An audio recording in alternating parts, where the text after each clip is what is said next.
Isang wika na mula sa ugat ng ating ninunong lahi, ang nagsilbing daanan ng ating mga sarili. Ang damdaming makabayan ay sagisag ng ating pagkakakilanlan.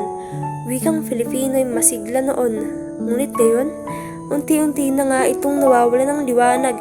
Huwag nating hayaan mapalitan ng wika natin ng mga dayuhang salita. Buhayin ng mga salitang orihinal na ating kinikilala. Balik ang tunay na diwa at mahika ng wikang pambansa. Simula sa tahanan hanggang sa paaralan, pamalas ang ganda at husay ng ating wika. Ipagmalaki, bibigkasin, mayroong galang. Wikang Filipino, yaman ng Pilipinas, boses ng may dangal. Sa bawat salita, may kulay ang ating pagkatao. Sa bawat pangungusap, buhay ang ating puso. Wikang Filipino, yaman ng ating lahi. Sa ating mga labi, ito'y mananatili. Huwag hayaan na ang mga dayuhan ng sumakop sa ating bansa. Paglaban ng wika, ito'y ating sandata mula sa Luzon, Visayas hanggang Mindanao. Wikang Filipino, sa puso'y gumimbo. Huwag ikahiya, huwag itong palitan. Itanim sa puso, hindi lang sa isipan. Ingles man ang umiiral sa panahon ngayon, ngunit ang ating wika'y huwag kalimutan. Dahil ito'y ating dangal, ating diwa at kulturang dapat nating ingatan. Wikang pambansang Filipino, simbolo ng pagkatao. Nakasulat na ito sa ating mga libro. Wika ng pagkakakilanlan, patuloy na ipaglaban.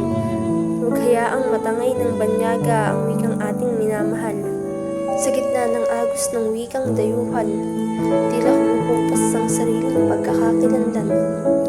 Bakit hindi natin muling buksan ang ating isipan? Bakit hindi natin muling bigyang pansin ang wikang ating kinagisnan? Muling kulayan ang bawat titik at salita, balikan ng tamis ng ating kinagisnang wika. Ang wikang Filipino ay hindi lamang tunog, kundi kaluluwang sa kasaysayan ay hinubog. Huwag nating hayaang ito'y tuluyang manghina, sapagkat dito nananahan ng ating tunay na mamanahin pa.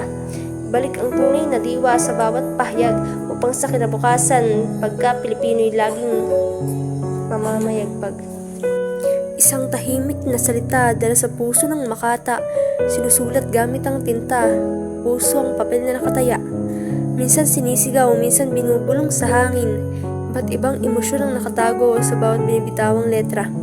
Isang himig ng mundo, lalo na sa isang ako, wikang pambansa na naging simula ng isang tono. Para sa himig ng mundo at wika ng Pilipino, salitang maraming dahilan, puno ng emosyon sa damdamin ng ilan, dumaan sa kamay ng mga bayaning matapang gamit ang panulat na naging sandata.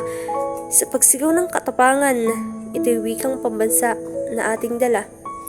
Hanggang sa makabagong yugto ng panahon, lahat nagbago pero ang wikang kinagisnan ay mananatiling sagrado. Wikang pambansa na hindi mawawala, ito ay nakamarka sa ating mga puso. Sa gitna ng agos ng wikang dayuhan, tila kumukupas ang sariling pagkakakilanlan. Bakit hindi natin muling buksan ang ating isipan? Bakit hindi natin muling bigyang pansin ang wikang ating kinagisnan? Muling kulayan ang bawat titik at salita, balikan ng tamis ng ating kinagisnang wika. Ang wikang Filipino ay hindi lamang tunog, kundi kaluluwang sa kasaysayan ay hinubog. Huwag nating hayaang ito'y tuluyang manghina, sapagkat dito nananahan ng ating tunay na mamanahin pa. Balik ang tunay na diwa sa bawat pahayag upang sa kinabukasan, pagka Pilipino'y laging mamamayagpag.